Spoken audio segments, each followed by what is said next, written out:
Hello दोस्तों, welcome back to William Wordsworth biography part 2। Part 1 में हमने वर्ड्सवर्थ के अर्ली लाइफ, रोमांटिसिज्म में उनके कंट्रीब्यूशन, कॉलेज के साथ एसोसिएशन और जर्मनी जर्नी तक डिस्कस किया था। अब पार्ट 2 में हम देखेंगे उनकी लाइफ का एक और इम्पोर्टेंट फेस, फाइनेंशियल स्ट्रगल से इकोनॉमिक सिक्योरिटी तक, government job, Rydal Mount, political views और उनकी इम्पोर्टेंट वर्क्स। तो अगर आप यूपी टीजीटी पीजीटी 2026 की तैयारी कर रहे हैं और किसी भी कॉम्पिटिटिव एग्जाम के एस्पिरेंट हैं तो इस पार्ट को केयरफुली देखिएगा क्योंकि इसमें कई इंपॉर्टेंट एग्जाम फैक्ट्स हैं। So let's continue the journey of William Wordsworth.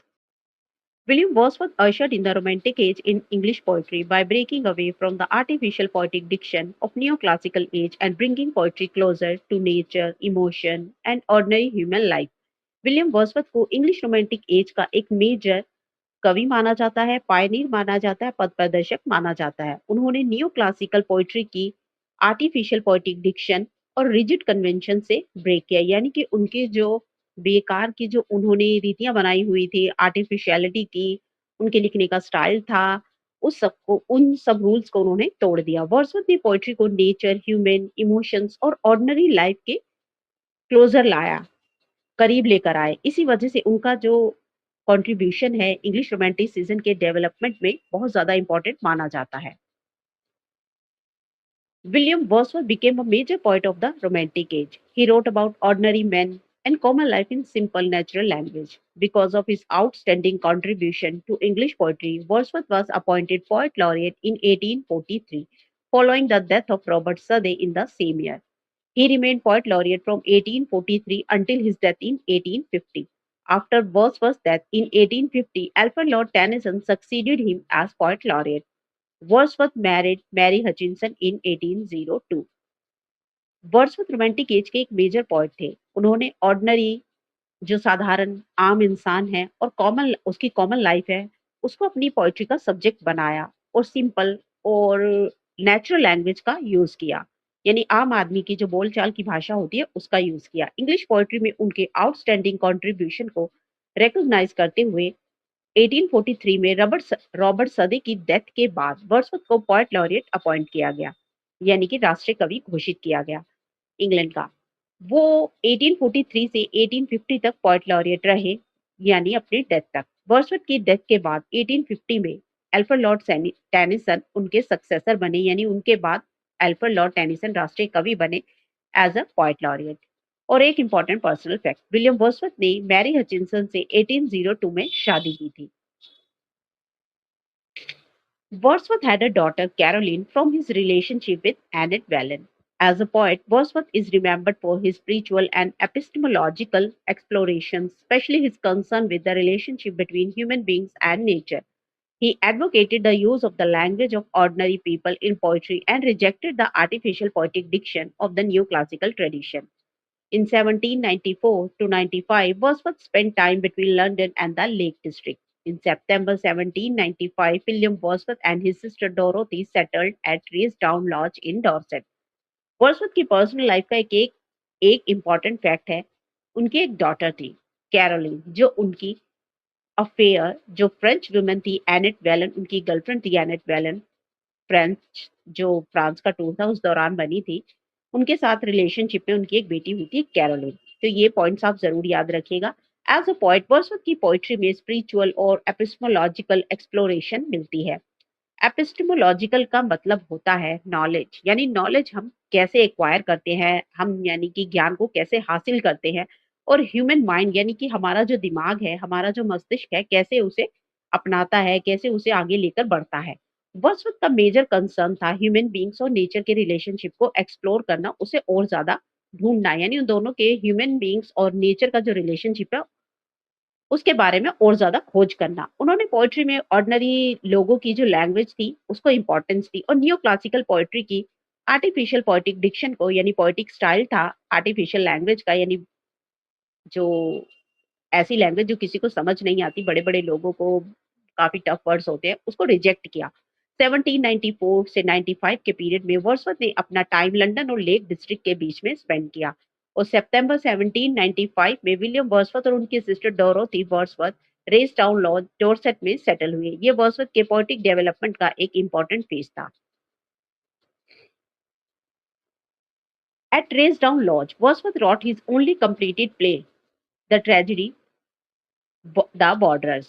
The play reflects the influence of William Godwin's political philosophy. However, Wordsworth gradually rejected Godwin's rationalistic political theory, finding, finding it insufficient for the development of his mature poetic vision. Wordsworth first discovered his mature poetic vision in The Ruined Cottage. It was later incorporated into The Excursion, which was published in 1814 as part of the larger projected work The Recluse. Racedown lodge में Wordsworth ने अपना only completed play लिखा है। उन्होंने एक ही play लिखा था जिसका टाइटल था द बॉर्डर्स। ये एक ट्रेजेडी थी। तो कभी ये अक्सर ये एग्जाम में आ जाता है कि उनका एक सिंगल प्ले जो उन्होंने सिर्फ एक ही प्ले लिखा था उसका नाम बताइए, तो द बॉर्डर्स है और ये एक ट्रेजेडी थी। बॉर्डर्स में विलियम गॉडविन की पॉलिटिकल फिलोसफी का इन्फ्लुएंस क्लियरली देखा जा सकता है। शुरुआत के दिनों में उन पर जो विलियम गॉडविन की जो फिलोसफी थी, राजनीतिक सोच थी, उसका बहुत असर था।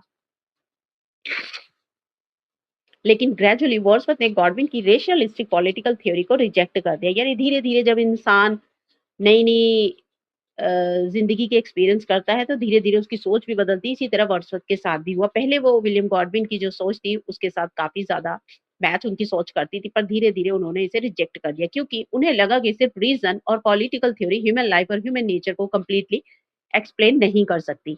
इसी रियलाइज़ेशन के बाद वर्ड्सवर्थ की पोएटिक थिंकिंग में एक इम्पोर्टेंट डेवलपमेंट आया।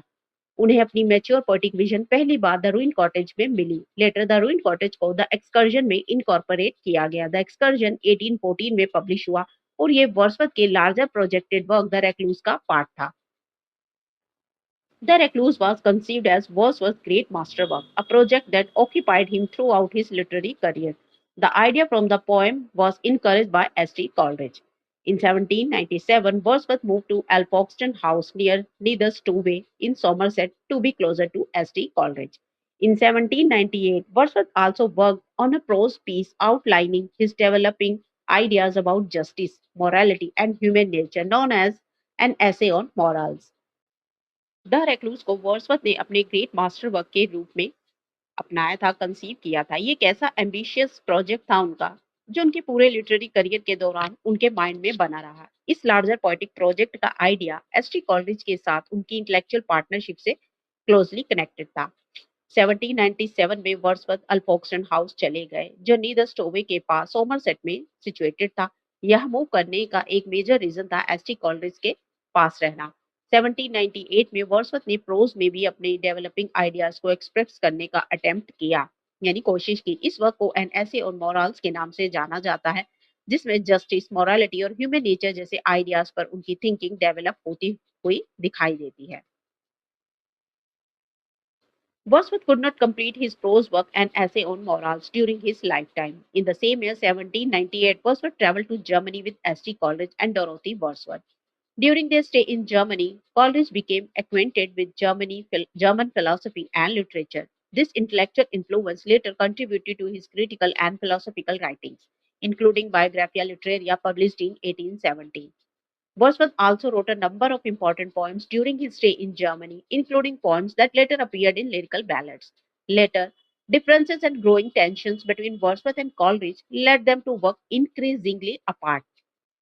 वर्ड्सवर्थ अपनी प्रोज वर्क एंड ऐसे मॉरल्स को अपनी लाइफ टाइम में कंप्लीट नहीं कर सके। द रेक्लूज भी इनकम्प्लीट है। 1798 में वर्ड्सवर्थ एस.टी. कॉलरिज और डोरोथी वर्ड्सवर्थ के साथ जर्मनी गए। जर्मनी में कॉलरिज को जर्मन फिलोसफी और लिटरेचर को क्लोजली स्टडी करने का मौका मिला। इस जर्मन इंटेलेक्चुअल इन्फ्लुएंस का इफेक्ट उनकी लेटर क्रिटिकल और फिलोसफिकल राइटिंग्स में भी देखा गया। इसी इंटेलेक्चुअल बैकग्राउंड से कनेक्टेड उनकी famous critical work Biographia Literaria है जो 1817 में पब्लिश हुई। बायोग्राफिया लिटरेरिया याद रखिएगा एस.टी. कॉलरिज का वर्क है जिसे कि 1817 में ये पब्लिश हुआ।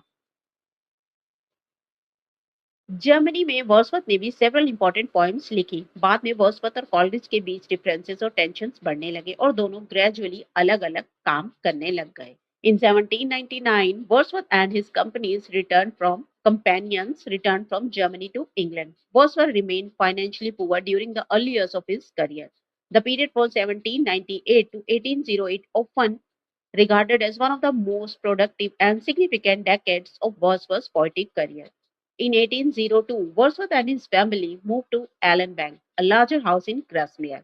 In 1809, Wordsworth published the Convention of Sintra, a political pamphlet in which his views on politics, war, and national freedom were expressed. 1799 में वर्ड्सवर्थ और उनके कंपेनियन जर्मनी से इंग्लैंड वापस आ गए। वर्ड्सवर्थ के करियर के इनिशियल यानी शुरुआती सालों में फाइनेंशियल डिफिकल्टी बनी रही और उन्हें फाइनेंशियल स्ट्रगल्स का सामना करना पड़ा। 1798 से 1808 का पीरियड वर्ड्सवर्थ के पोएटिक करियर का एक हाईली प्रोडक्टिव और सिग्निफिकेंट डेकेड यानी दशक माना जाता है। इसी पीरियड में उनकी पोएटिक विजन और मैच्योर हुई। 1808 में वर्ड्सवर्थ अपनी फैमिली के साथ एलन बैंक चले गए, जो ग्रेसमियर में सिचुएटेड एक बड़ा घर था। और 1809 में वर्ड्सवर्थ ने the convention of Cintra publish किया। ये एक पॉलिटिकल पैम्फलेट था जिसमें उनके पॉलिटिकल व्यूज, वार और नेशनल फ्रीडम के आइडियाज एक्सप्रेस हुए थे। In the Convention of Sintra, 1809, Wordsworth repudiated the political views of Edmund Burke, just as he had earlier rejected the political philosophy of William Godwin in a letter to the Bishop of Llandaff. Wordsworth continued to face financial difficulties during this period. In late 1812, Lord Lonsdale offered him an annual allowance of euro 100, pound 100 until he obtained a suitable government position. Wordsworth initially hesitated to accept the offer, but on 8 January 1813, he accepted Lord Lonsdale's assistance and received an annual allowance of pound 100. The convention of Cintra में Wordsworth ने Edmund Burke के political views को repudiate यानी strongly reject किया।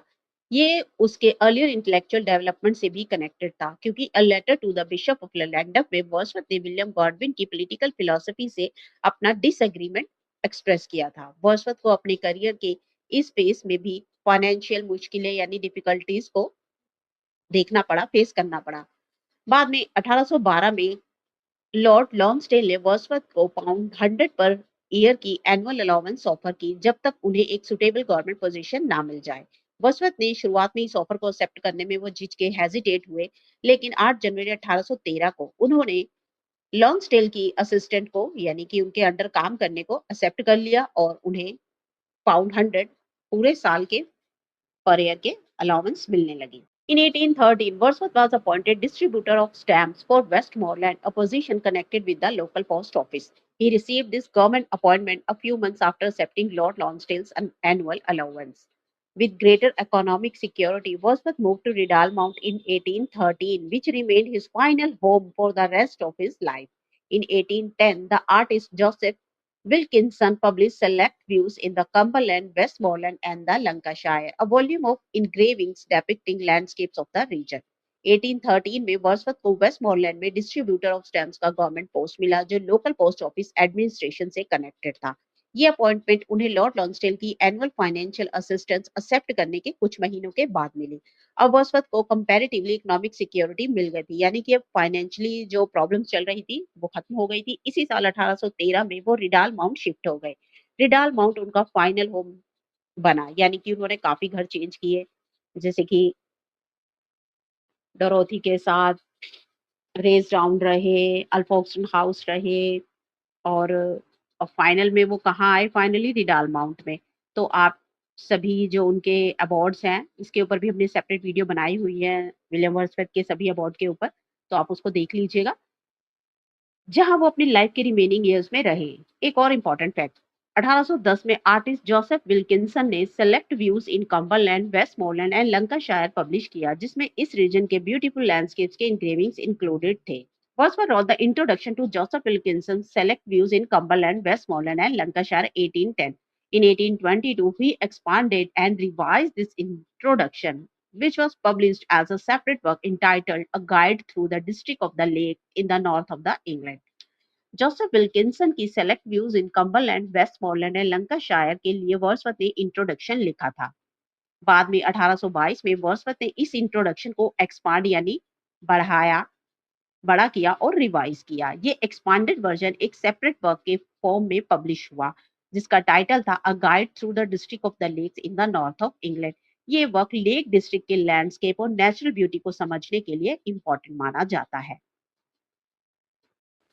So friends, this brings us to the end of William Wordsworth biography. आज हमने William Wordsworth की journey को अर्ली लाइफ से लेकर उनके लिटरेरी करियर, रोमांटिसिज्म में उनके कंट्रीब्यूशन, कॉलेज के association, political ideas, important works और उनके फाइनल होम रिडल माउंट तक कवर किया। बर्ड्सवर्थ को याद रखिए as one of the central figures of English romanticism, the poet who brought nature, emotion and ordinary human life into the centre of poetry. UP, TGT, PGT और UGC net aspirants Wordsworth के important works, concepts और quotations को revise करना मत भूलिए। मिलते हैं next class में with another important writer. Keep learning, keep revising, पढ़ते रहिए, खुश रहिए। Thank you.